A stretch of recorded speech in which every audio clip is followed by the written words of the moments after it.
Bonjour à tous. Aujourd'hui, je vais vous parler d'un article qui est sorti samedi dernier. Donc, c'était un article qui avait fait beaucoup de bruit déjà par son étude intermédiaire il y a 2 ans dans la communauté de chirurgie vasculaire. C'était le paclitaxel coated versus uncoated devices for inguinal endovascular vascularization in chronic limb-threatening ischemia. Donc, du dispositif couvert versus non couvert chez les patients Côté. cotés chez les patients en ischémie critique. Donc, au niveau un peu de contexte, l'AOMI, comme vous savez tous, concerne une grande partie de la population mondiale. Elle est responsable de plusieurs symptômes cliniques, notamment de la claudication, des ulcères et des pertes de substances pour amener à une amputation majeure sinon traitée, diminuant la qualité de vie. Donc, la revascularisation par angioplastie est le traitement de référence dans l'ischémie critique. Les ballons et stents couverts, notamment au paclitaxel, enfin, la majorité au paclitaxel, ont montré déjà une efficacité dans la chirurgie coronarienne. En chirurgie vasculaire, les ballons et stents couverts ont montré une réduction de la rosténose et des réinterventions, mais au niveau de la bibliographie, il y a de rares preuves cliniques de leurs bénéfices pour la maladie fémoro-poplitée. Des études souvent de faible puissance, une inclusion de populations mixtes qui comprend souvent les patients moins sévères et les patients très sévères, et des bénéfices sur risque d'amputation majeure incertains. Donc, d'où vient cette inquiétude? Elle vient de cette méta-analyse de 2018 de Katsanos et collègues qui avaient suggéré un surrisque de mortalité à long terme avec les dispositifs au paclitaxel. Ils avaient émis une hypothèse comme quoi il y avait des microparticules qui étaient embolisées en distalité qui augmentaient le risque d'amputation. Vive inquiétude et débat. Donc, il fallait impérativement faire un essai randomisé de grande ampleur. Donc, on a le SWITPAD 1 et 2. Le 1 concernant l'ischémie critique, 2 la claudication intermittente. L'objectif de cette étude était d'évaluer la sécurité, donc mortalité des dispositifs cotés et l'évaluation de l'efficacité par rapport aux dispositifs non cotés. C'est un essai contrôlé randomisé multicentrique, donc sur 22 centres, registry-based, donc avec le registre national SweetPad. Les patients et statisticiens étaient en aveugle et avec une analyse en ascension de traité. Ils ont réparti une randomisation un pour un après franchissement de la lésion par le guide. Donc, ils ont attendu que le guide passe. Et ensuite, les patients sont allés soit dans le groupe paclitaxel, soit non couvert, soit non actif. Au niveau de la population, c'était des patients de plus de 18 ans, présentant une ischémie critique, Rutherford 4 à 6, donc assez sévère finalement, et nécessitant une revascularisation infra-inguinale. Un petit rappel sur la classification de Rutherford. Donc, 5-6, c'est les graves. Il y avait 2400 patients randomisés, 1206 dans le paclitaxel et 1194 dans le groupe contrôle. L'âge médian était de 77 ans, un peu plus d'hommes que de femmes, 50% de diabétiques et des patients plutôt sévères, assez représentatifs de la population malade. Donc là, c'était tableau comparatif des deux populations, où on voit qu'il n'y a pas de grande différence de randomisation. Le critère du genre principal, c'était le taux d'amputation majeure homolatérale, donc au-dessus de la cheville, suivi au moins un an. Et surtout, ce qui nous intéressait, c'était les objectifs secondaires. Le taux de réintervention, le nombre total, enfin, totaux de réintervention infraguinalo-moteur à 1 an et 5 ans, la mortalité toute cause, la morbimortalité associée à amputation ou décès, le changement de catégorie clinique, donc une amélioration du classification Rutherford ou une modification de la qualité de vie liée à la maladie avec le VASCU Quality of Life 6. Un petit rappel de ce questionnaire. Pour revenir sur le questionnaire, Comment? est-ce qu'on peut revenir Bien sûr. juste pour lire quels sont les items en fait. Le questionnaire, il y a 6 questions. Pour ceux qui ont déjà fait des questionnaires en consultation, c'est souvent en fait on se retrouve avec un couple où le patient commence à s'exprimer et puis tout d'un coup il y a sa femme, il dit écoute, non c'est pas vrai, tu fais pas ça. Et le docteur mettez donc ça parce qu'il dit n'importe quoi. Mais ce que je veux dire par là, c'est qu'il y a quand même une certaine subjectivité et celui-ci particulièrement, je trouve. Oui. C'est beaucoup dans comment le patient ressent sa limitation d'activité, sa fatigue des jambes, sa capacité à marcher, son inquiétude par rapport à sa circulation sanguine, sa participation sociale et ses douleurs. Au niveau des résultats, le critère du membre principal n'a pas retrouvé de différence significative sur le risque d'amputation à 1 an ni à 5 ans. Enfin, voilà. À 1 an, donc on avait des surnoms scientifiques, à 5 ans non plus, et après un suivi enfin, complete follow-up, qui était un suivi de 2,5 années médian. Pas de différence. Euh, ça montrait plutôt la population, enfin la différence entre les deux groupes qui était plutôt identique. Donc on a,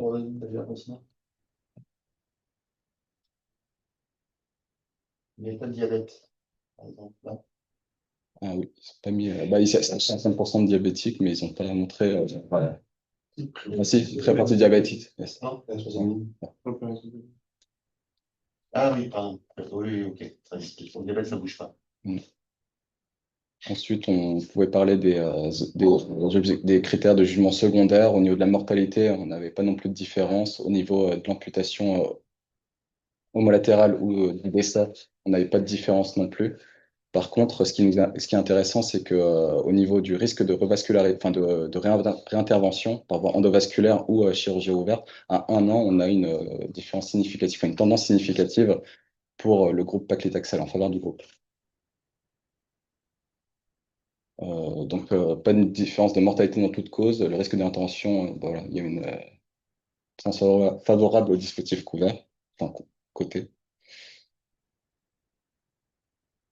Et ça montrait aussi les différences. Est-ce que ça améliorait le VASQ quality of life? Pas de différence négative. Ça améliorait pas l'index de pression systolique. Ça n'améliorait pas non plus la classification de Rutherford. Et on n'avait pas forcément d'eurosténose. Enfin, c'était non significatif. Donc, ce qui est un peu plus intéressant, c'est plutôt la discussion de cet article. On peut déjà interpréter qu'il n'y a pas de différence sur l'amputation majeure, plutôt une sécurité rassurante, contrairement à cette méta-analyse présentée en 2018. C'est le point fort de cette étude, c'était son essai de grande ampleur, contrôlé, randomisé, multicentrique, avec une forte validité externe qui est représentative de la population malade, puisqu'elle concerne aussi nos patients à nous, en France. Critère de jugement était plutôt pertinent cliniquement, c'est-à-dire le risque d'amputation, la conservation du membre versus la perméabilité angiographique. Les patients étaient également en aveugle. Au niveau des limites de cette étude, c'était le suivi médian de cette étude à 2,7 ans, alors que les inquiétudes concernaient surtout le long terme à plus de 5 ans. Les opérateurs étaient non aveugles, donc il y avait un possible biais de suivi. Les lésions étaient infrainguinales hétérogènes, ça pouvait peut-être diluer l'effet du traitement. Donc on devrait plutôt faire une analyse détaillée en sous-groupe, ballon stent, actif nu et somnolence anatomique. Une population très sévère, majorité de Rutherford 5 et 6, âgés et diabétiques polymorbide. Donc ça a pu aussi aggraver les résultats. Un objectif clinique exigeant. Une amputation nécessite une bonne perméabilité, mais aussi une bonne prise en charge globale. Au niveau de la conclusion, chez les patients en ischémie critique, l'utilisation est rassurante pour les dispositifs couverts au paclitaxel. Il n'y a pas de sur-risque, donc ça répond un peu à la question par rapport à cette méta-analyse de 2018. On pourrait proposer pour l'avenir des suivis plus prolongés, peut-être une suite de cette étude SweetPad, une analyse par sous-groupe, une étude mettant en avant plus une approche globale. Et puis on a cette étude SweetPad 2 qui sera présentée la semaine prochaine pour la population moins sévère. Ça s'appelle le plaisir. Oui. Comment les critères d'inclusion? L'inclusion, donc ils étaient assez brefs, il n'y en avait que 3. Ils ont surtout des critères d'exclusion, c'était pas d'embolie pulmonaire aiguë, pas de... j'ai le mot.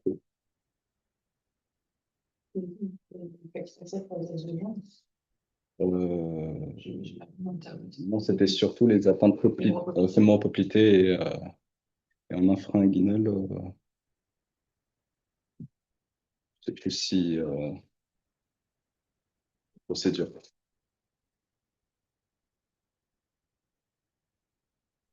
Dans un tableau. Attends, quand même, pour les exigences. Enfin, en dehors des études cliniques. Commercialisé en Europe, avec Marc HE, il y en a. L'Autonex. En de jambes, mais je ne pense pas qu'ils soient commercialisés. L'Autonex, ça existe pour les 5 millions. Quel diamètre? Quelle taille? 3, 12, Vous avez des marques HPE, il y a Apotech, on peut acheter aussi. Et donc, bon, je ne sais pas si vous avez des pour instruire. Ouais, t'es dans le tableau, ils mettent les localisations des légendes. Oui. Mm. Ici. En fait, Le mobilité, inframobilité. Inframobilité comme Question 20% d'évasion. Mm. Donc si, ils ont peut-être traité. L'inframobilité, c'est juste la mobilité sous. Il ne le précise pas. En filtre. Déjà, là, il y a des données épidémiologiques qui sont très intéressantes parce que beaucoup de gens, quand ils pensent ischémie critique, et les études ont été faites jusqu'à présent, ils ont ciblé la région sous-critiquée. Or, on voit avec ces données-là que près de 50% des patients sont traités de lésions fémoro-poplitées pour l'ischémie critique. Et c'est ce qu'on remarque dans nos vies de tous les jours, mais souvent on discute avec des collègues, non, l'ischémie critique, c'est des lésions jambières. C'est pas vrai. Mais d'ailleurs, ils retrouvent ça aussi. Hein? Ils retrouvent aussi 50% des patients. On avait fait une méta-analyse avec Maxime Dubos, on avait fait 40% de lésions FEMPOP qui étaient en ischémie critique. Et donc là, on est même à plus. C'est essentiellement des lésions fémoro-poplitées. Et ce qui donne la répartition dans le type justement de matériel qui a été utilisé pour traiter ces lésions fémoro-poplitées. Je crois pas l'avoir. Non, ils le disent pas. Il nous manquait les sous-groupes en. Ils sont en fait dans le supplémentaire à 10 de l'article. Ah oui. Je crois que les stèmes actifs, ça représente moins de 5%. Je crois qu'il y a 1% d'Elvia et puis 4-5% de Zipper. Et dans les valeurs actifs, donc dans le groupe actif, il y a 40% de Violis.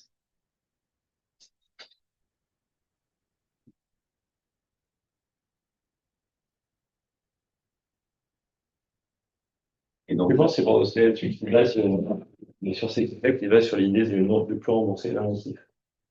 non, en France, c'est le plan budgétaire. Hein, Parce qu'il n'y a pas de différence.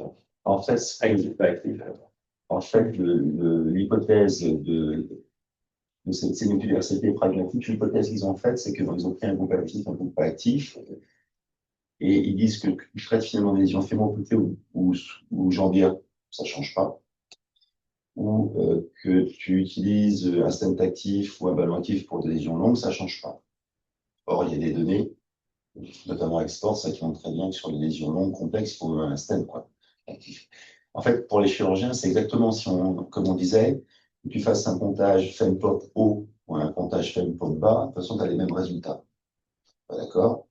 Ou autrement, une autre façon de dire, c'est que tu utilises une veine ou une prothèse, tu as les mêmes résultats sur un comptage FEMPOP. Je pense que c'est absolument pas vrai. En fait, il y a un déni d'effet de classe. C'est-à-dire qu'il suppose qu'il n'y a pas d'effet de classe. C'est-à-dire que l'effet de classe, ça veut dire, c'est que un effet de classe, c'est-à-dire que tous les dispositifs ont les mêmes résultats, que ce soit valentif, synthétique. En fait, ça, c'est pas vrai.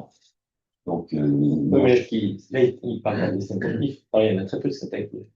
oui, Là, la question, c'est dispositif ballon actif ou dispositif non coté.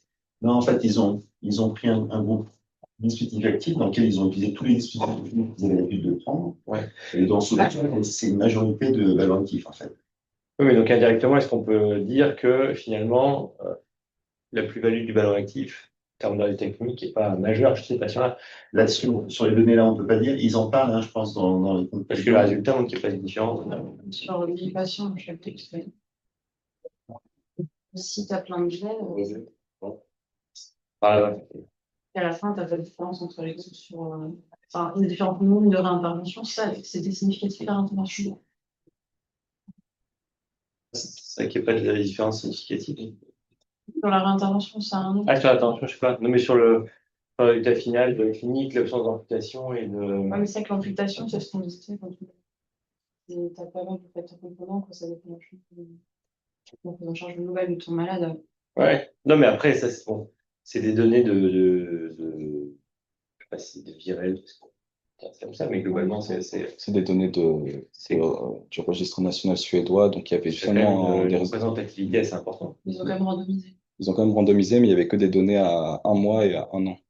Il n'y a pas de valeur intermédiaire. Enfin, c'est un registre qui recueille les données de manière systématique chez les patients vasculaires à 1 an, enfin 1 mois, 1 an, 2 ans, 5 ans.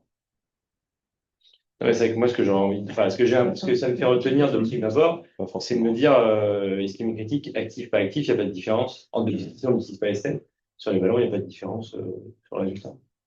Est-ce que ça, c'est une conclusion qu'on peut garder finalement Alors, parce que ça a l'air d'être la première qu'on peut avoir quand on lit l'article. si on fait cette conclusion à partir de ça, ce qui est tout à fait ce qui est bougé du papier, Ouais. c'est de nier l'effet de classe, ou c'est de dire que tous les dispositifs sont les mêmes. L'étude Sports, juste pour vous rappeler, c'est une étude qui a été enfin, qui est en cours de soumission, là, qui compare dans 3 bras sur des lésions longues, donc des lésions qui sont de plus d'1 centimètre qu'on peut retrouver en maladie ici. On compare ballon actif, stent actif et stent tenu. Et avec un critère géographique à 1 an, qui est la rosténose. Eh bien, il y a 50% de rosténose dans le groupe stent tenu, 50% de rosténose dans le groupe ballon actif et 25% de rosténose dans le groupe stent actif. 25% de moins. Donc, on ne peut pas dire, alors je ne sais pas si c'est applicable. Parce que là, ils disent qu'ils utilisent très peu de stents actifs. Oui, très peu. Il y en a moins de 5, moins de 10%, je crois, au total. Ici, ils disent qu'ils l'utilisent seulement quand ils ont fait un franchissement subintimal ou si c'est radiographiquement non satisfaisant. Mon point, c'est que dans les dispositifs actifs, les résultats ne sont pas les mêmes. Y compris dans les ballons actifs. Il y a des ballons actifs qui ont montré qu'ils n'avaient pas le même résultat que d'autres ballons actifs. Donc, de prendre l'ensemble des dispositifs et dire tout marche pareil, je pense que c'est pas vrai. Mais est-ce qu'à la fin, ça améliore la qualité de vie? Est-ce que ça réduit le taux d'amputation? Là, on n'a pas d'éléments pour ça. Non, Chez cette étude-là, non, parce que la plupart des études, et ça c'est la grande limite actuellement des dispositifs actifs, la plupart des études qui ont été faites sur les dispositifs actifs sont faites sur les patients claudicants, non pas sur les patients ischémiques critiques. Les seules études qui ont été faites sur les patients ischémiques critiques, c'est des études bilosoniques. IMPACT-DIP, les études de biotronique, de BARD, qui ont utilisé des ballons actifs justement sous le genou. Et là, il n'y a aucune donnée qui montre que ça a un intérêt par rapport au ballon nu pour les lésions bilosoniques. Mais en fin de POC, il n'y a pas de lésion, il n'y a pas d'étude. Celle-là. Sauf celle-là. du coup, à la fin, si on met un ballon sain, c'est pas grave. C'est à peu près ce qu'ils disent, ouais. Bah non, au stent aussi. Ou un super, Au stent aussi. super à tout le monde. Oui, mais comparer, sans prendre en comparaison les stents actifs, parce qu'il y en a très peu. C'est ça. Et il y avait des stents tenus, par contre. Et les stents Ouais, tenus, oui. ouais. Il y a des Ouais, bains pas mal. en métal. Bah, C'est majoritairement. marrant qu'ils ont mis très peu de stents. Et ça montre aussi la faiblesse des études actuellement sur les stents actifs et les ballons actifs, qui ne s'intéressent pas trop au segment fibrocomplexé chez les patients ischémiques critiques. Typiquement. Bon, c'est celui d'IPAD 1 la semaine prochaine? Celui pas de 2 de la semaine prochaine. Ça va donner envie de venir la semaine prochaine. Oui, ça c'était un peu Bravo. le regard. Maintenant, en Suède, pour avoir des registres comme ça, non, il n'y a pas non, ces registres en France aussi détaillés. Bon, bah, la semaine prochaine. Alors, deux. Là-dessus. Ici, alors, Un, deux. on a le SLDS. Ici, Ouais, mais c'est peut-être moins précis que leur registre, non? Parce que Je sais pas. ils ont leur intervention. Mais je pense qu'ils ont fait un suivi aussi habituel. Hein. Ah oui. C'est pas que la lecture enregistrée. C'est ça, je sais pas. Je suis Les pays qui ont des registres nationaux de compète. Les États-Unis aussi ont pas mal de registres. Le problème des États-Unis, en fait, c'est Medicare, et Medicare ne prend que les patients qui ont plus de 65 ans. Donc c'est un registre extrêmement limité en fait. Mais il n'y a pas le. vétérans. Il y en a pas par État, le VSGMI ou tout comme ça. Là, Oui, il qui n'était est, pas exhaustif à l'échelle de la population. D'accord. Parce qu'il y a aux États-Unis, enfin comme en France, d'ailleurs, en fonction de la région, il y a des grands billets de. Ouais, bien sûr. La population en Californie n'est pas la même qu'à Ouais, ils ont des registres fédéraux, mais peut-être pas. Et par contre, il y a des sociétés qui ont monté des SNDS un peu plus représentatifs, mais qui ne sont pas non plus à l'échelle de la population.